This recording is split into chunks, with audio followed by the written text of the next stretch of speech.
welcome back to another episode of the Canadian Watch Monkey. Today I'm going to be comparing these two watches. The price points are vastly different. The Christopher Ward here is about $1,000 and the Tudor is about $3,000. That's in US currency. Christopher Ward, as you know, you can only buy these online if you're going to buy new, and these are based out of the UK, but they are a Swiss-made watch. And Tudor, you can pretty much get at any of the places, the brick and mortar stores that are Tudor affiliated.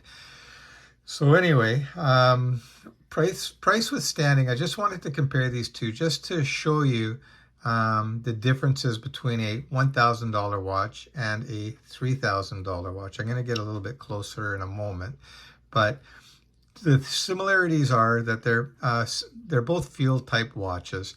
This one is 38 mil and the Tudor is 39 mil. The thicknesses of the watches are pretty close to the same. Believe it or not, the Tudor is slightly thinner. I'm just going to show you there. The Tudor is actually thinner. I measured. And the Christopher Ward is a little bit thicker, but by looking at them, you would never know that. And that's because of what Christopher Ward refers to as a light catcher case. You can see it's got beautiful case design here. And this is a very signature design of Christopher Ward.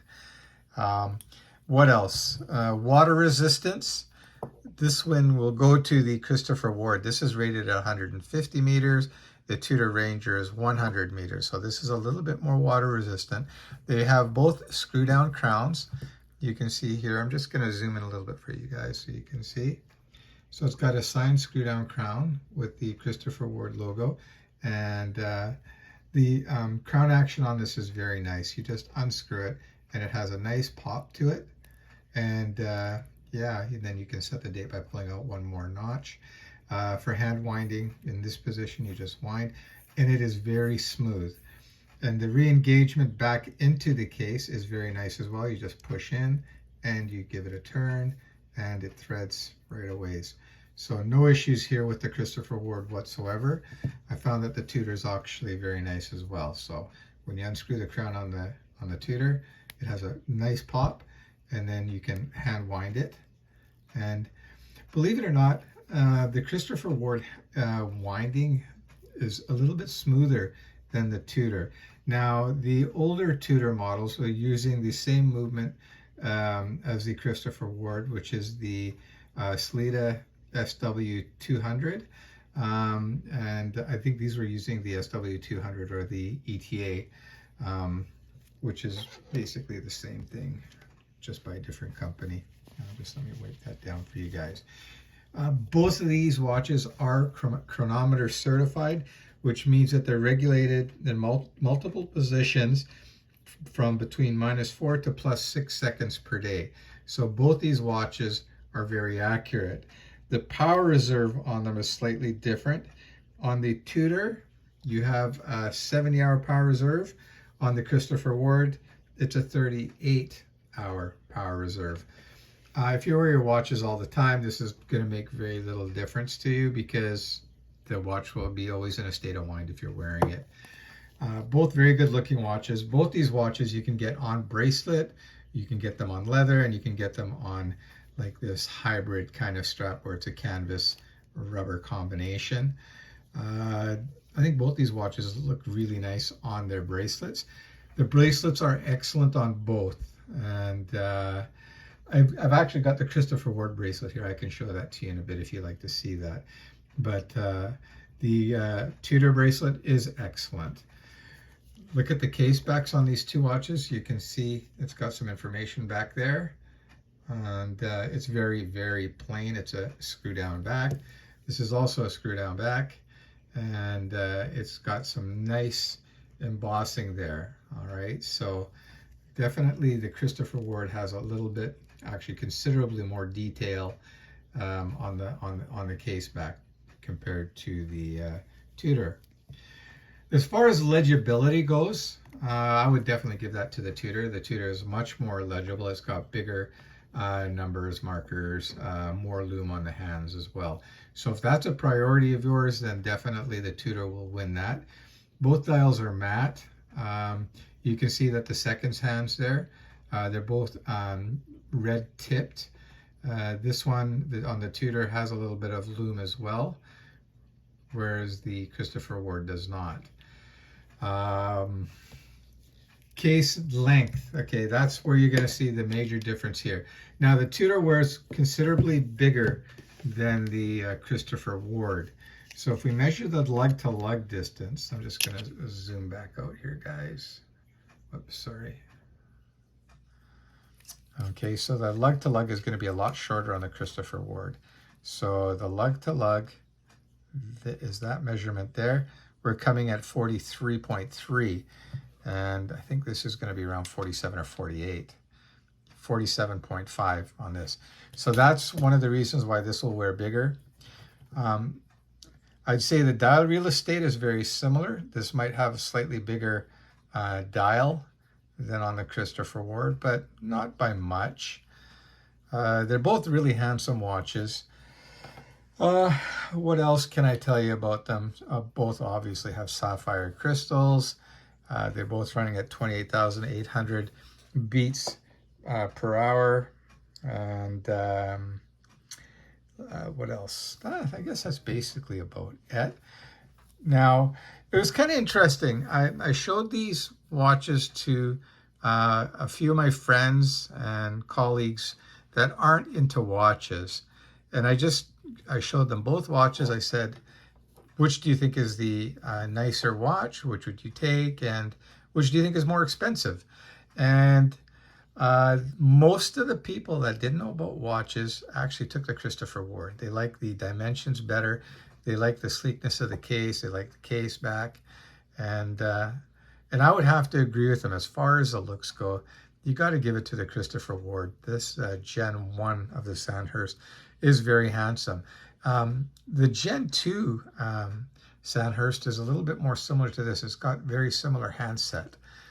But on the Gen 1, it's very different.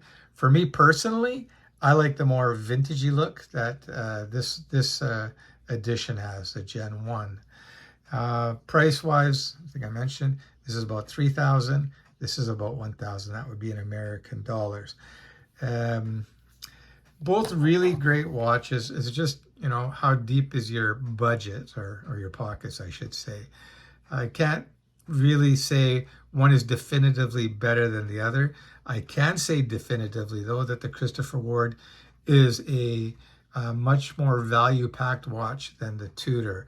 The Tudor is not bad, but if you ask me, the Tudor is very bland looking. If you look at the case design, it's very flat, nothing really too impressive going on there. It's a very simple watch, whereas the Christopher Ward, there's a lot more detail to it.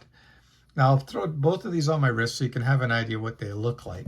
Right now, I'm wearing my Omega Aquaterra, and I've got it, for those of you that don't know, I've got a 7-inch wrist, and this is a 36.2 millimeter watch. You don't see that very often anymore, at least not with Omega for the men's series. So I'm just going to put that watch aside. So I'm going to just put this up on my arm so you can have an idea what it looks like. And that's a 38 millimeter on a 7-inch wrist, and I think that looks really good. It fits very nicely on my wrist. Sits nicely as well. All right, so for me personally, again, I would go with the Christopher Ward, but if you got the extra bucks and the name means a lot to you and the history, then you really can't go wrong with Tudor. It's Christopher Ward is still relatively new, so I'm just going to put the Tudor on wrist here, and you can see too that wears nice. It's a much bigger watch though on wrist, even though the dimensions don't really show it, but you can see the way it sits on the wrist and how it presents itself in that position there. It's a big watch, not huge. I've got a Panerai, which is 45 millimeters, which is massive compared to these guys. Right now what I'll do is I'll quickly do a lume shot for you guys so you can see what these watches are going to look like in the dark. So just let me do this, and let's kill the lights. Okay. So there you go. This is the Lume. I tested these out the other night, and I can tell you both of these watches will glow all night. I loomed them up, went to bed, woke up in the morning, and they still had lume. So don't worry about that. But you can definitely see that the Tudor here has more lume application and shines brighter, and will stay that way all through night. The Christopher Ward, you can see here, it's got great lume as well. It's just not as much surface area that the lume is on the watch. But both watches are really great. I'm just going to turn this light back on again for you guys. And so that's kind of my thoughts on these two watches. Would I recommend either of these? Absolutely. They're both great watches. If money is not an issue and you want a great everyday kind of watch, the Tudor is great. If you're a little bit more budget conscious, or you just like a little more sleeky, elegant kind of watch, I would be leaning towards the Christopher Ward. Again, both fantastic watches. Now, if you guys haven't already done so, if you could please like and subscribe, leave a message there for me. I like questions, and I'm more than happy to answer them. Yeah, so that's a wrap, guys, and we'll see you on the next episode of the Canadian Watch Monkey. Take care and Merry Christmas.